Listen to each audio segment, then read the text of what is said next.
Hindi siya naging truthful sa akin. Ayaw niya din aminin namin na hiwalay na kami. Liza Soberano umamin na hiwalay na sila ni Enrique Hill.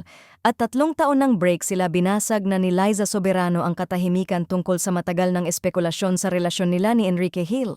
Sa isang matapang na pahayag, inamin ng aktres na 3 taon na pala silang hiwalay ni Quen at ayon kay Liza, hindi umano naging truthful si Enrique at pinakiusapan pa siya noon na huwag munang ipaalam sa publiko ang kanilang breakup. Dahil dito, umuusok ngayon ang social media sa mga tanong at hinala. Bakit nga ba itinago ng ganito katagal? Ano ang tunay na dahilan sa likod ng hiwalayan? May kaugnayan ba ito sa mga career moves ni Liza sa Hollywood? Hindi maiwasang maghati ang opinyon ng netizens.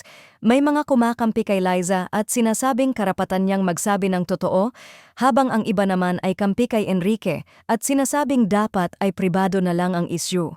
Ayon kay Liza, matagal na niyang gustong sabihin sa publiko ang totoo pero pinakiusapan daw siya ni Enrique na huwag muna itong aminin. Ang tanong ngayon, bakit nga ba gustong itago ni Quen ang breakup nila? Maraming fans ang nagulat at nalungkot sa balitang ito, lalo't isa ang Liz Quen sa pinaka-pinag-ship na love team sa industriya. Ngayon, usap-usapan sa social media kung may mas malalim na dahilan sa likod ng kanilang paghihiwalay. May third party nga ba? May career move na pinaplano? O simpleng ayaw lang nila masira ang imahe ng love team habang mainit pa sa showbiz?